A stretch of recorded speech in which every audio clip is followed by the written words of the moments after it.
This is something we've been talking forever. But now they've discovered it with $1 billion research. And I have seen hundreds and thousands of people who just become healthy and well. If something appears on my plate, if I just feel this, I know what to eat and what not to eat. You eat something today and see, just learn to observe how agile and how active your body feels after eating this food.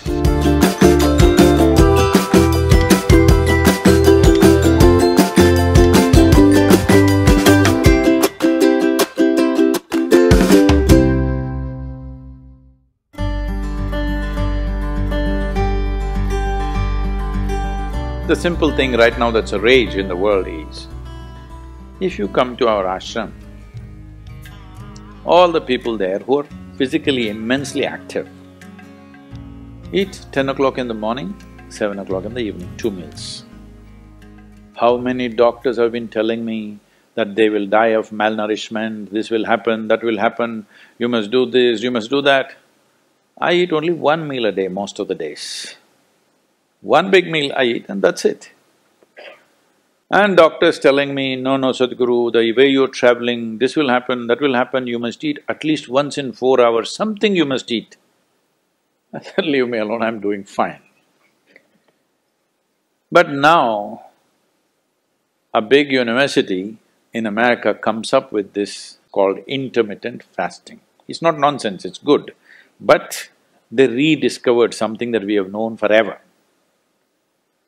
Now everybody is saying there must be a 16-hour gap. Then all your ailments will go away. What the hell were we saying all these thousands of years? The simple thing is, there are many aspects to this, psychological, physiological. But now cancer is on the rise in the world. A cancerous cell is like a criminal in the society. All of us have in our bodies. Only if they become… their concentration becomes more than what they should be, or they gang up and locate themselves in one place, they become like organized crime. There are pickpockets in Kochi, I'm sure. Hello? There are small-time criminals, individually operating in twos and threes. We don't take it very seriously, we'll leave it because it happens. But suppose all 100 of them got organized into a organized crime, now we will crack down. Because we know now it becomes a threat to the society. Similarly, cancerous cells are like this. Criminals, they're moving around, doing some damage. Their only problem is, right now, they're generally eating about 8 to 12 times more than what the other cells are eating. So if you just give sufficient break between one meal and the other, most of them will die because they cannot survive. This is something we've been talking forever. But now they've discovered it with $1 billion research. And I have seen hundreds and thousands of people who just become healthy and well simply because they're not fueling up all the time when the tank is filling. In the yoga center, all the time people are physically active. So everybody is very hungry by the time it's 3:30, 4 o'clock in the evening, they're extremely hungry. But we learn to live with that because empty stomach and hunger are two different things. Hunger means your energy levels start dropping. But empty stomach is a good thing. In the yogic sciences, today modern science also is coming in line with this. But what we know by our experience, you will spend $1 billion to come there. Because research is all about how many $1 million, that's how it is. Your body and your brain works at its best only when your stomach is empty. So we always make sure we eat in such a way, how much ever we eat, our stomach must be always empty within 2 to 2.5 hours' time maximum. So we go to bed hungry always. People think they cannot sleep. They can sleep.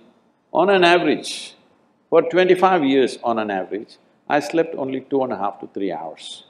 These days I'm getting little lazy and sleeping anywhere between 3.5 to 4.5 hours, in spite of the level of travel that I have. When I say level of travel, if I say my level of travel in the next few days, you will fall off your chair. Yes? Should I tell you? No, not necessarily. Because in the next 10 days, I'm in 5 different countries, doing I don't know how many events, all kinds of events. So, you're able to keep this up simply because you don't overeat. It's very, very important. Everybody eats 2 meals, I generally eat only 1 meal, 4:35 in the evening, because I don't like to sit in front of the plate and worry about how much to eat. I like to eat well. So, 4:35 in the evening, if I eat a meal, it's only next day. Is this enough? Am I looking okay? Hello? Because any correction and purification that needs to happen in the body, your stomach needs to be empty. It's very, very important. Otherwise, the purification on the cellular level will not happen. You pile up things and then you have all kinds of problems.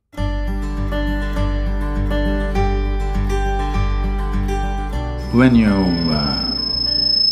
you don't touch the food, you do not know what it is.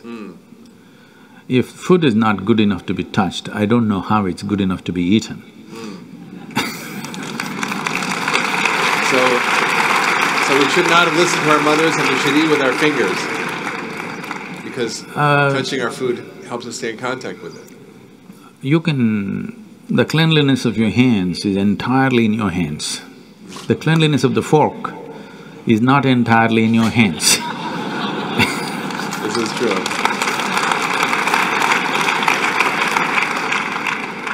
And nobody else but you have used these hands. So, there is an assurance as to how clean or not clean it is right now. The fork, you do not know who's used it, how they've used it, for what they used it. And all they have to do is wipe it with a tissue and give it to you and it looks pretty clean. Above all, you don't feel the food.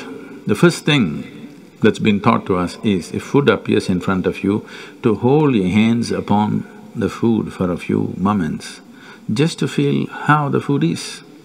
If something appears on my plate, if I just feel this, I know what to eat and what not to eat, what I should not eat. I don't taste it and then reject it, I just don't eat. Because my hands are the first level, not tasting in the sense the tongue tastes, but knowing the food. First thing is knowing the food. You want to know a person, you guys go and shake their hands. I'm usually avoiding that, but That's a good strategy. But the food that's going to become a part of you, first thing is your hands. Even if you physically don't touch it, just being conscious and being there, it clearly tells you how the food will behave within you. Whether this particular food on this particular day, should it go into you or not, because every day your body is not the same thing. Every day, every moment it's different. If you feel the food, you just know whether this food has to go into you on this day or not. If that much awareness is brought in, we don't have to go on telling people what they should eat. Every meal they must decide what they should eat in that meal. There is no one prescription that this is what you should eat for your life. That will feel too claustrophobic, that only this I can eat.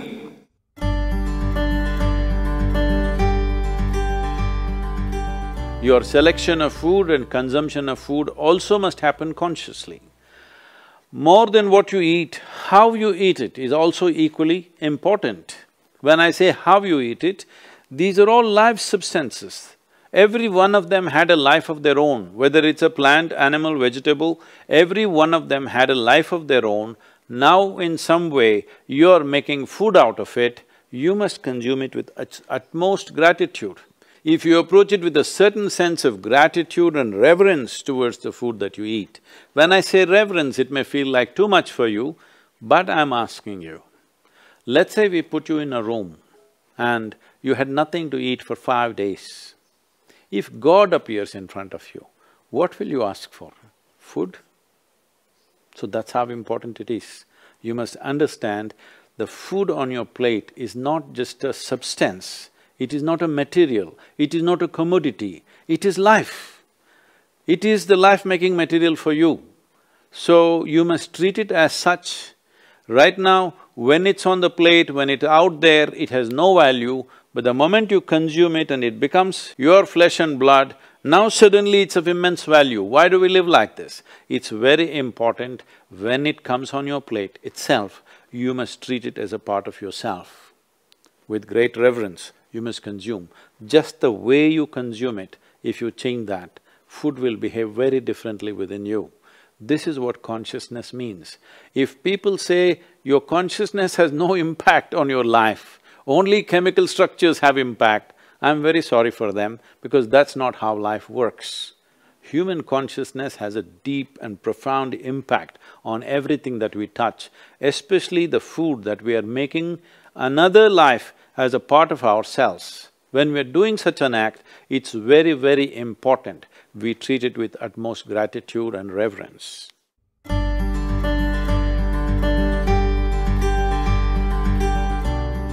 I want to tell you, there is no such thing as good habit and bad habit.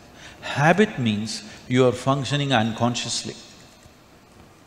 If you are functioning unconsciously, that's a bad thing because the whole thing about being human is we are capable of doing things consciously. That is the beauty of being human, that we can do everything consciously. What an animal does unconsciously, we can do the same thing consciously. We can eat unconsciously or we can eat consciously. We can breathe unconsciously or we can breathe consciously. Everything that we can do it consciously.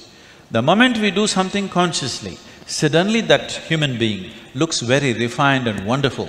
Just because somebody walks and speaks consciously, doesn't he become a beautiful human being? Yes or no? That's all. So why is it that we are trying to develop habits as if there's a good thing? Habit means fixed realities, where you don't have to think. You get up in the morning and it'll happen to you. No, don't try to automize your life.